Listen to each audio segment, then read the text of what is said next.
Pada suatu pagi dalam hujan lebat, 4 orang wanita dalam keadaan basah kuyup masuk ke dalam dapur. Seorang di antara mereka diantarkan oleh Mardi datang kepadanya. "Mas Nganten," Mardi memulai, "pelayan baru buat Mas Nganten." Gadis pantai meletakkan cantingnya dan mori yang baru setengah terbatik ia gulung dan gantungkan pada jagangnya. "Apa harus kupanggil kau?" Gadis pantai bertanya. "Mas Nganten, nama saya Mardina." "Itu bukan nama orang desa. Saya lahir di kota, Mas Nganten, di Semarang." "Berapa umurmu?" 14, Mas Nganten." "Belum ada lagi?" "Janda, Mas Nganten." Gadis pantai tertegun. Ditatapnya wanita muda itu lebih tinggi dari dirinya. Air mukanya begitu jernih dan ceria. Gerak-geriknya cepat tanpa ragu-ragu. "Di mana pernah kerja?"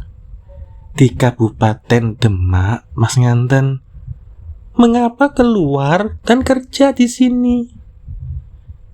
"Saya diperintahkan Bendoro Putri Demak bekerja di sini, Mas Nganten." "Apa hubungannya Bendoro Putri Demak dengan aku?" "Mana saya tahu, Mas Nganten. Saya cuma jalankan perintah."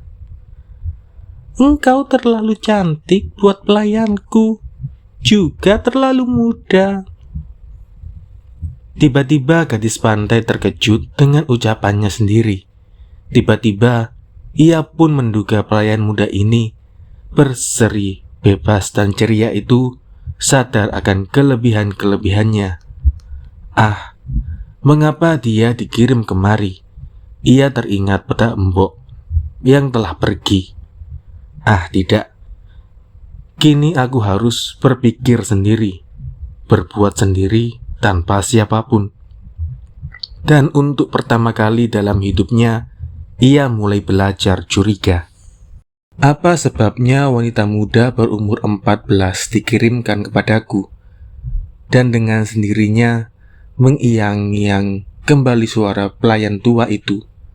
Sekarang Mas Nganten belum mengerti, tapi pengalaman akan membuat Mas Nganten memahaminya baik-baik. Sekarang ia belajar memahami, mencurigai. Tak lebih dari 2 hari kedatangan Mardina, terjadi suatu peristiwa. Sore hari ketika gadis pantai merasa tak nyaman dan bertiduran di ranjangnya, Mardina masuk ke kamarnya dan duduk di kursi. "Sinilah sebentar," gadis pantai memanggil. Mardina langsung duduk di kasur. "Apa bendoromu yang dulu tidak marah padamu? Kau duduk di kursi." "Bendoro tidak pernah lihat saya duduk di kursi." "Apa bendoromu yang dulu tidak pernah marah melihat kau duduk di kasurnya seperti ini?" "Bendoro tidak pernah lihat saya duduk di kasur." "Aku tidak marah padamu." "Tentu saja." "Mengapa tentu saja?" "Karena Mas Nganten bukan Bendoro Sahaya." "Lantas siapa bendoromu?" "Bendoro Sahaya ya Bendoro sendiri." "Dan aku?" "Ah, Mas Nganten kan orang kampung." Jantung gadis pantai terguncang. Dengan sendirinya ia bangkit dan duduk, menantang wajah Mardina. Tapi ternyata Mardina membalas tatapan matanya tanpa sedikit pun ragu-ragu. Melihat mata yang berapi-api, gadis pantai menjadi takut, menyesali sendiri. Benar, aku orang dari kampung, dan aku tidak menyesal berasal dari kampung. Siapa kau sebenarnya? Yang jelas, saya bukan berasal dari kampung. Apa hinanya orang kampung? Setidak-tidaknya dia sebangsa kuli. Untuk kedua kali gadis pantai terguncang. Ketakutan menjamah seluruh batinnya. Ia mencoba memberanikan diri. Jadi, buat apa kau datang kemari? Yang jelas, bukan buat mengabdi pada Mas Nganten. Lantas, buat apa kau mendekam di kamar ini? Mardina tak menjawab. Ia hanya tersenyum, kemudian membuka mata. Sedang giginya yang tampak tak tertanami oleh sirih, kapur, dan pinang ataupun sugi itu gemerlapan menantang.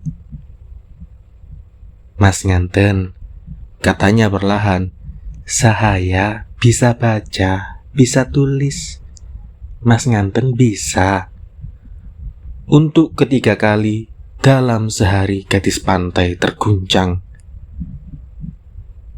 Apa Bapak Mas Nganten? Nelayan bukan? Benar, saya tidak salah.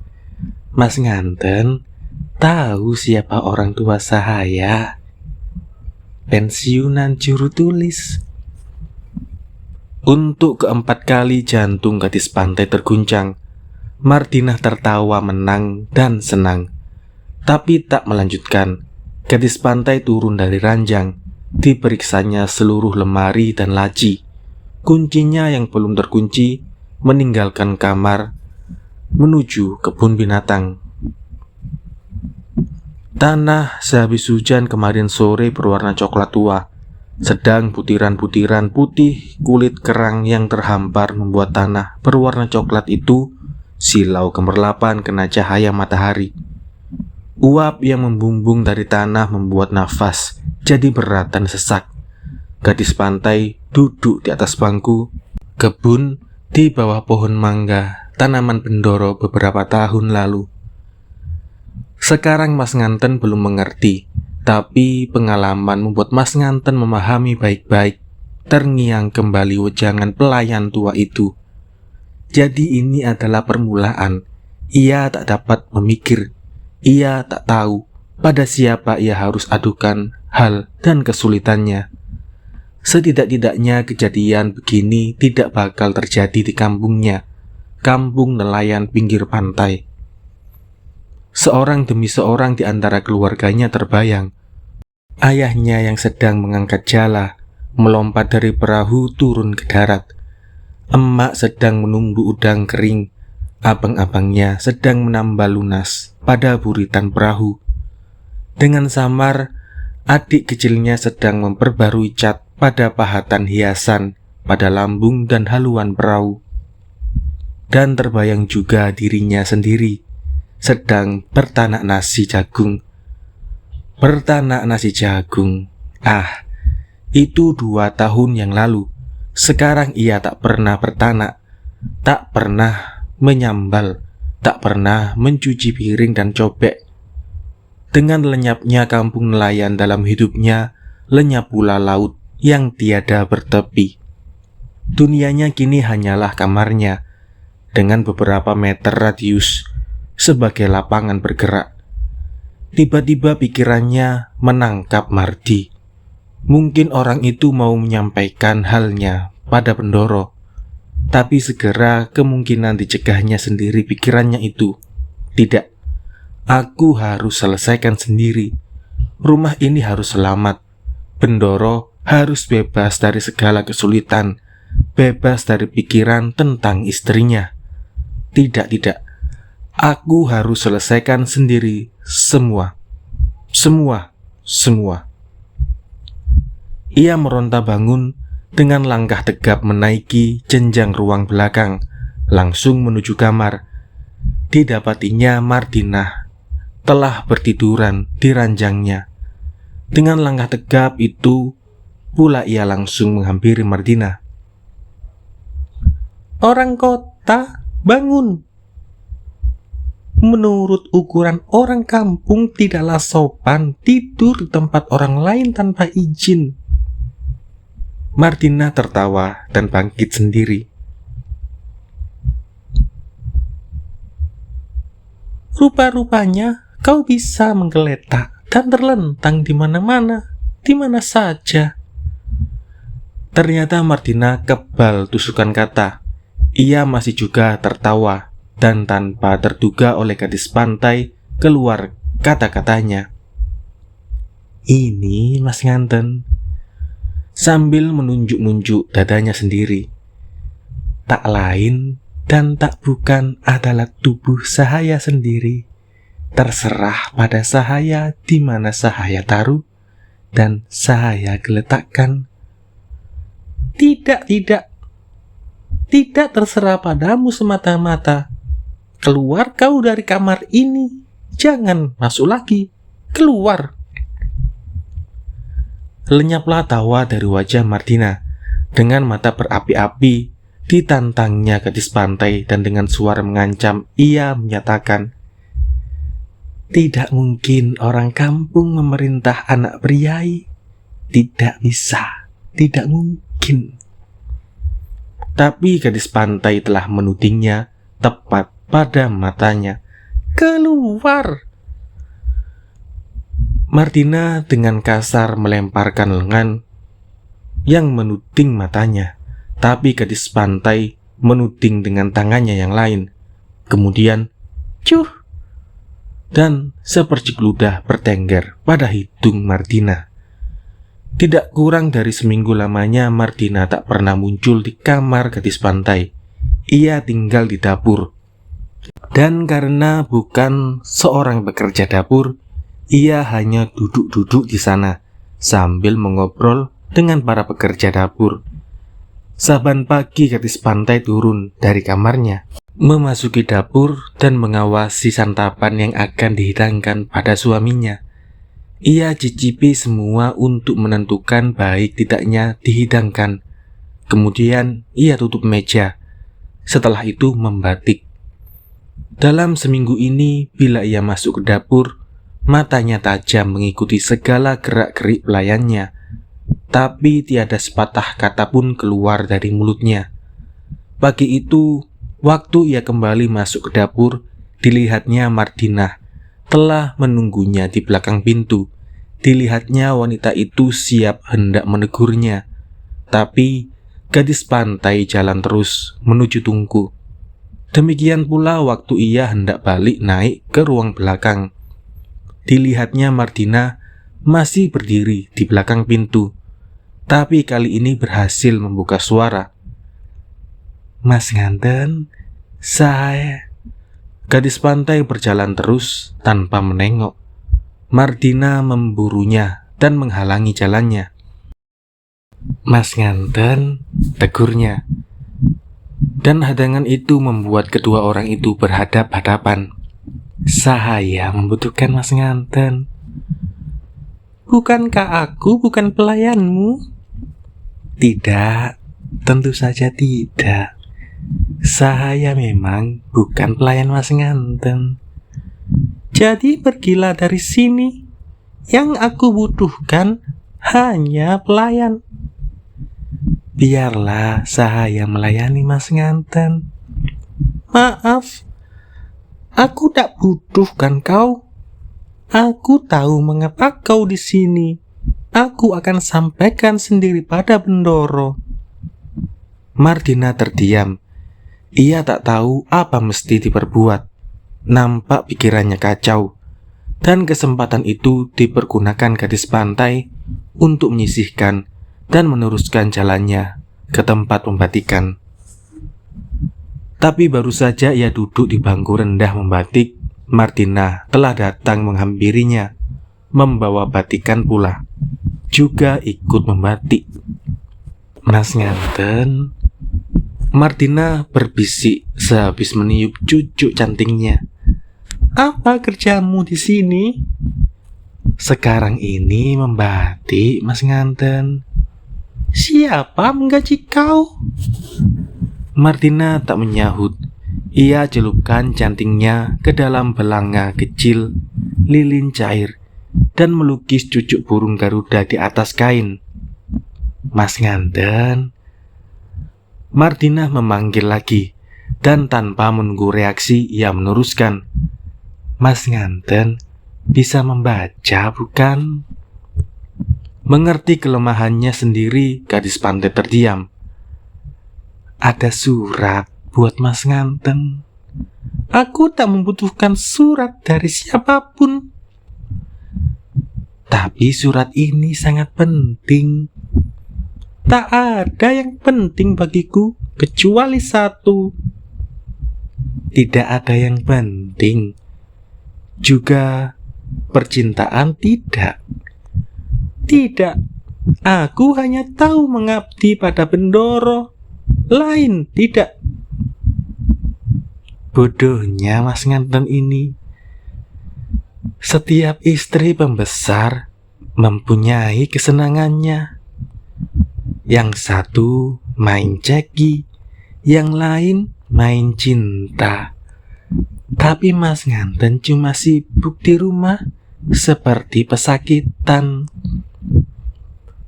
Gadis pantai berhenti membatik, sekaligus tergambar dalam ingatannya seorang pria bertubuh tegap, tidak begitu tinggi, kulitnya kehitaman, dan suaranya begitu keras dan yakin dan bijaksana. Tamu Bendoro yang ia tak ketahui namanya. Ia tersenyum sedikit. "Saya juga bekas istri pembesar, Mas Nganten."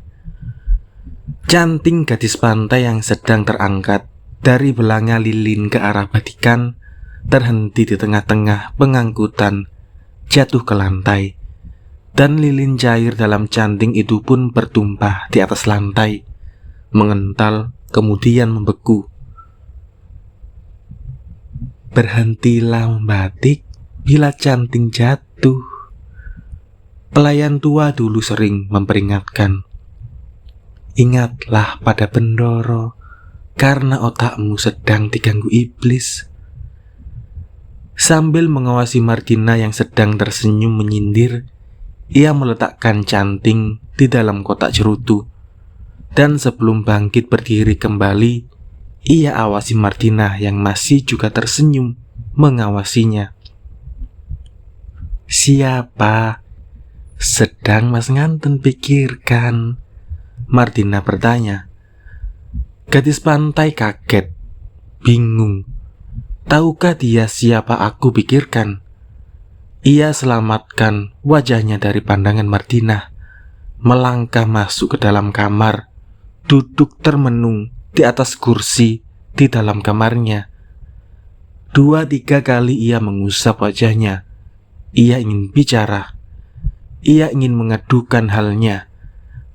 Tak ada orang lain selama ini yang dapat diajak bicara selain Martina. Beberapa malam ini Bendoro tidak mengunjunginya, dan ia pun terlalu lelah sehingga tertidur tanpa sempat mengimpi.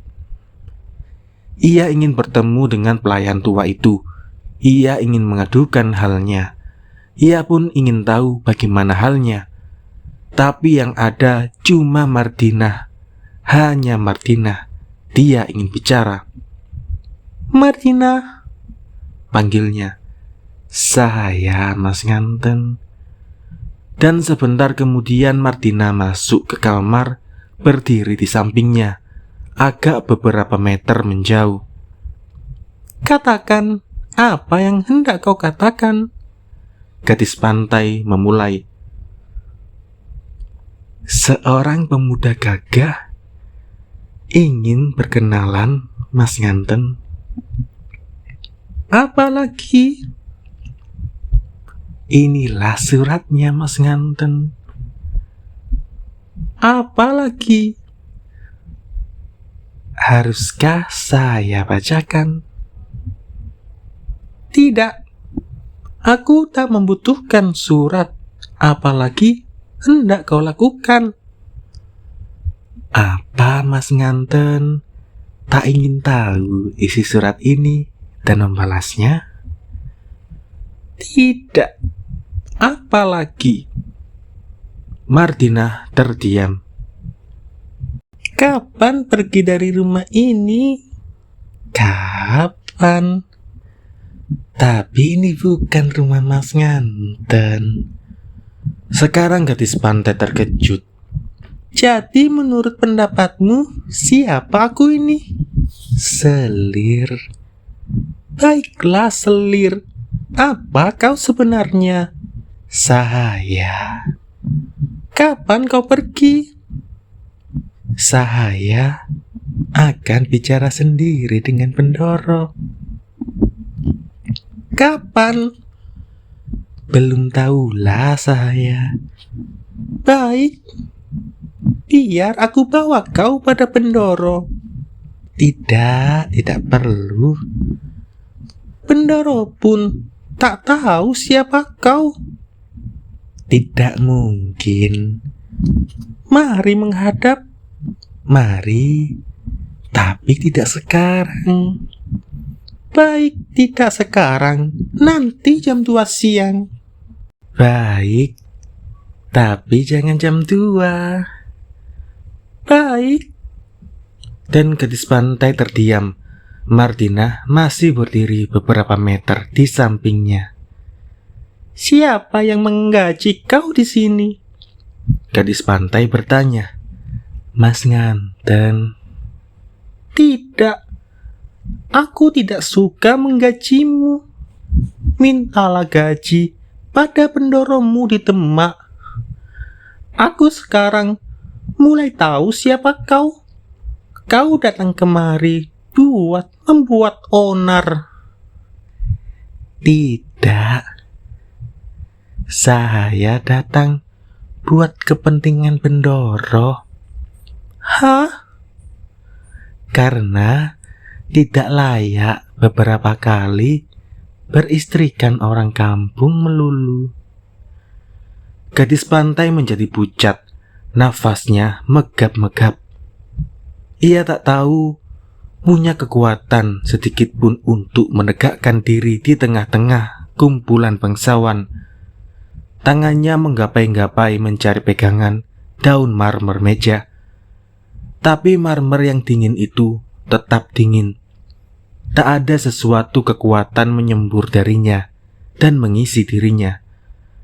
Melihat keadaan itu segera Martina menyerang. Jadi Mas Nganten tahu siapa saya? Seorang yang kebangsawanannya lebih tinggi dari Bendoro telah perintahkan saya kemari. Sudah waktunya Bendoro kawin benar-benar dengan seorang gadis yang benar-benar bangsawan juga. Di Demak sudah banyak gadis bangsawan menunggu. Siapa saja boleh Bendoro ambil, sekalipun sampai 4. Nafas gadis pantai tidak lagi megap-megap, tapi menyekat di tenggorokan. Dengan suara lemas ia berbisik lesu. Sudah. Pergi kau, jangan dekat-dekat aku. Terima kasih Mas Nganten. Saya boleh undur diri ke dapur. Tanpa melihat pada Martina, gadis pantai mendengar langkah kaki yang lirih. Hampir-hampir tak tertangkap oleh pendengaran. Ia rasai Martina berhenti di depan pintu, mengintip padanya. Ia tak bergerak. Hanya Bendoro yang tak terungkit di sini, begitu kata pelayan tua dahulu.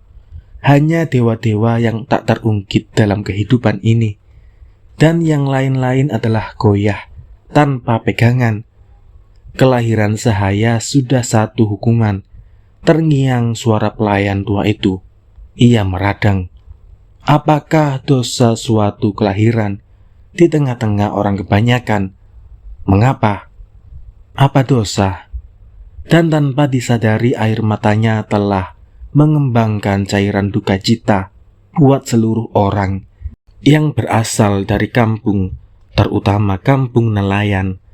Sekarang aku harus pikirkan sendiri semua ini. Sekarang Mas Nganten belum mengerti kata pelayan tua dulu, tapi pengalaman bakal buat Mas Nganten memahami baik-baik. Pelayan itu telah pergi.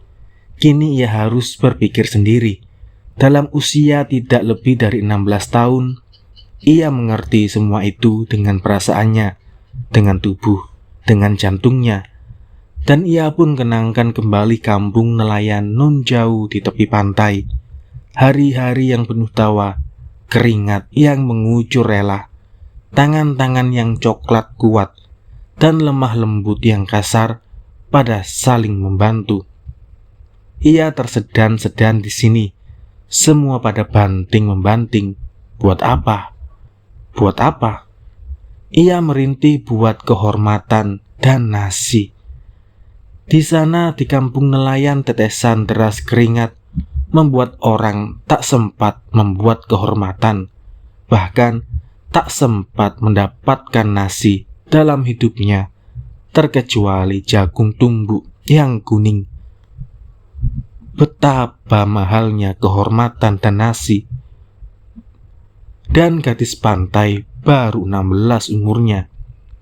Ia bertekad bicara dengan Bendoro. Bila Bendoro datang menginap di kamarnya, ia akan curahkan perasaannya. Ia akan minta penjelasan tentang Mardina, tentang dirinya sendiri. Beberapa malam ia tak tidur menunggu kedatangan Bendoro. Tapi banyak kali Bendoro kembali lagi ke ruang tengah. Setelah bersantap di ruang belakang, bahkan 2-3 kali tanpa menegurnya. Bila malam Jumat ia tahu Bendoro takkan mungkin menginap, ia menunggu pada malam Sabtu, malam Minggu, malam Senin, malam Jumat lagi. Akhirnya 15 hari setelah pembicaraannya dengan Mardina, pada suatu malam Bendoro mengetuk pintunya perlahan-lahan. Ia turun dari ranjang dan membukanya. Bendoro masuk, langsung menuju ke ranjang. Dan gadis pantai menguncinya kembali. Ia tak menyusul suaminya ke ranjang, tapi duduk tepekur di kursi. Ia kehilangan keberanian untuk mulai bicara. "Kau sakit, Mas Nganten?" "Tidak, Bendoro." "Sudah malam sekarang. Mari tidur, nak." Gadis pantai bangkit, tapi kemudian duduk kembali. Kepalanya tertunduk. Bendoro turun lagi dari ranjang, menghampiri. "Engkau pucat." "Saya, Bendoro." "Benar-benar tidak sakit?" Gadis pantai menggeleng, mengangkat pandang sebentar memandang Bendoro, kemudian menunduk kembali. "Kau rindu pada orang tuamu?" Gadis pantai menghembuskan nafas keluh. Ia tetap tak berani mencurahkan perasaannya. Bendoro meletakkan tangannya di atas bahu gadis pantai, dan dengan tangan yang lain mengusap-usap rambut wanita muda itu. "Aku tahu kau mau bicara. Bicaralah." "Saya, Bendoro." Dan keberanian gadis pantai mulai timbul sedikit. Lidahnya dirasanya keluh, dan segulung rasa yang linu menyerang di bawah kedua belah rahangnya. "Bicaralah, aku dengarkan." "Bendoro." "Ya." "Mengapa wanita Mardina dikirim kemari?" "Buat membantu kau." "Siapa dia, Bendoro?" "Kemenakan jauh, Mas Nganten." Gadis pantai tak mampu meneruskan kata-katanya. Mardina ternyata kerabat jauh Bendoro. Ia tak punya hak menggugat. Ia berdiri dengan langkah lesu menuju ranjang dan naik ke atas. Waktu Bendoro telah berbaring di sampingnya dan memeluknya, dirasainya air mata hangat telah membasahi wajahnya. Dan waktu Bendoro mengusap-usap wajahnya yang basah itu, Bendoro terhenti sejenak. duduk menatap wajahnya tenang-tenang dalam cahaya listrik yang telah dipatahkan oleh kelambu, bertanya, "Engkau menangis kenapa?" "Bendoro." "Ya." Tidak jadi, Bendoro. Ampuni saya." "Aku tak mengerti." "Bendoro." "Iya." "Ampuni saya. Bolehkah saya? Tapi jangan murkai saya." "Tidak, tentu saja tidak. Bicaralah." "Saya ingin melihat orang tua saya." "Tapi mengapa kau menangis?"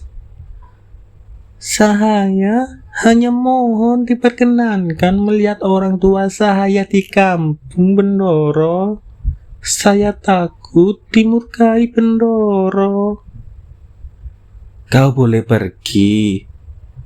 Kapan kau mau pergi?" "Jika diizinkan, besok, Bendoro." "Baik. Besok kau boleh lihat orang tuamu.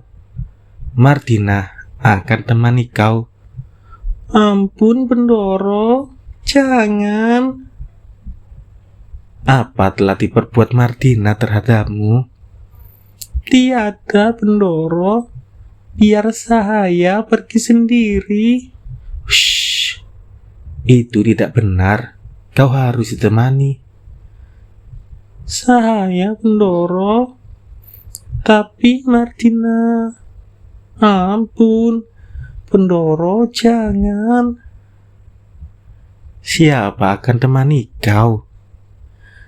"Siapa saja, Bendoro, asal bukan Martina."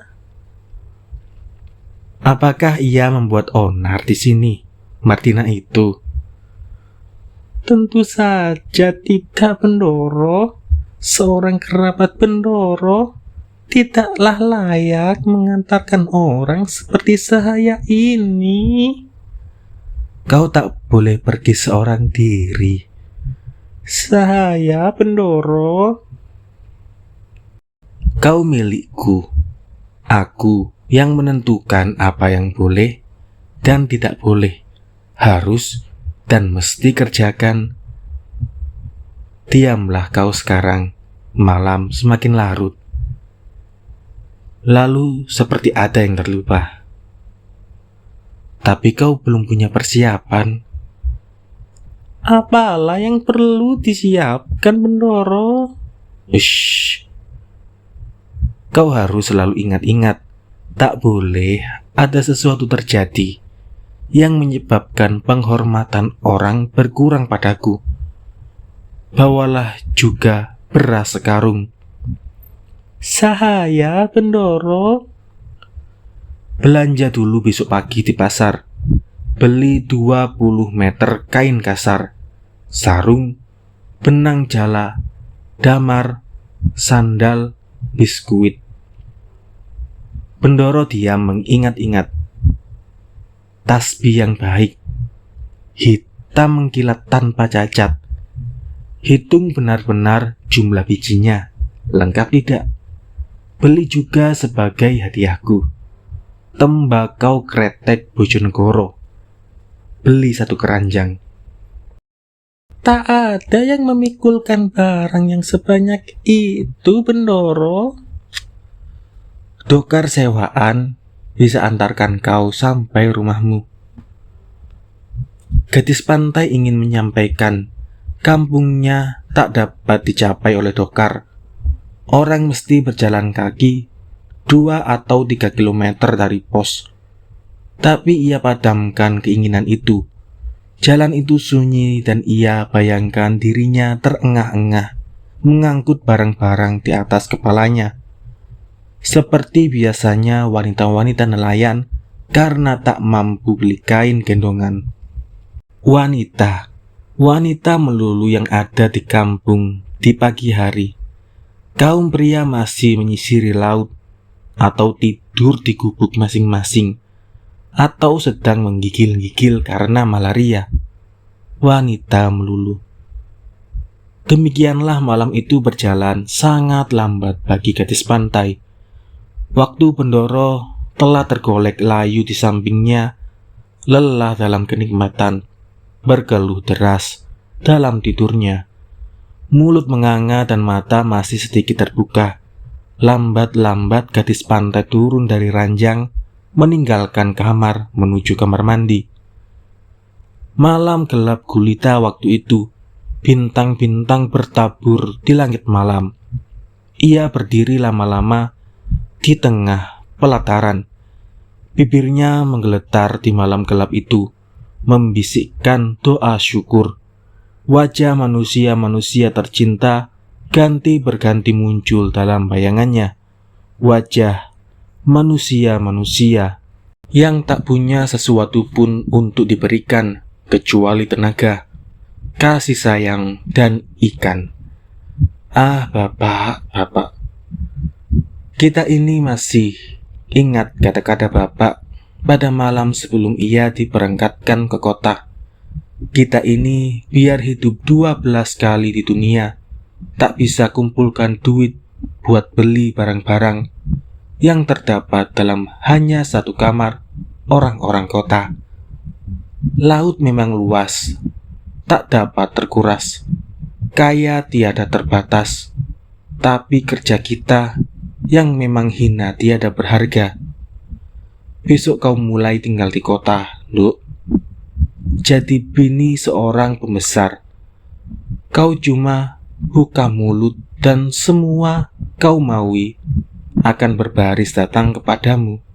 Kau tinggal pilih. Bapak. Itulah dunia yang kau tawarkan padaku. Dunia serba gampang. Cuma hati juga yang berat buat dibuka.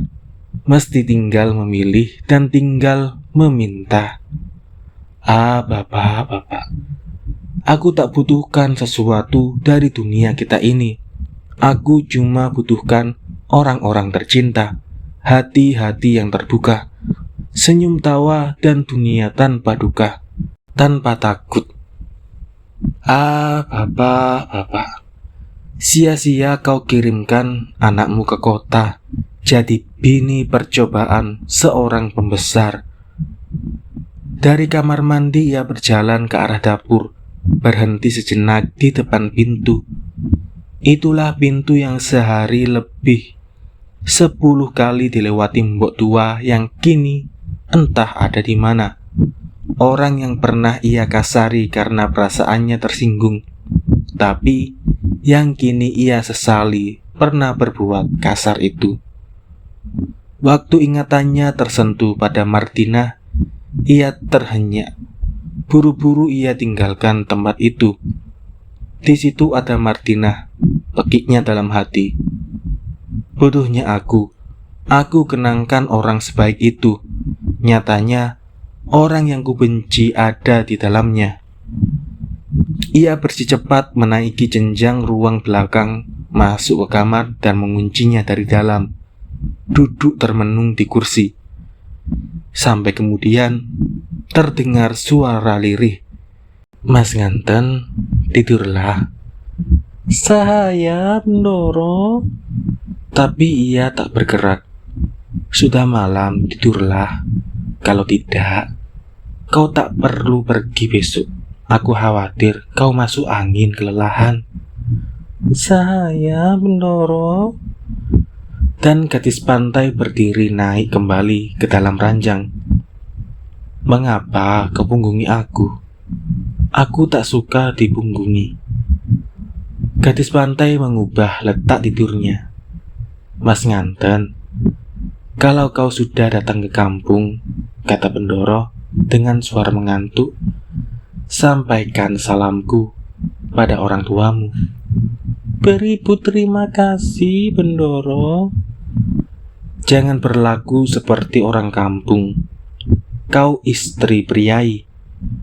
Saya Bendoro. Tidurlah, tidur. Sebentar kemudian seluruh alam pun tertidur.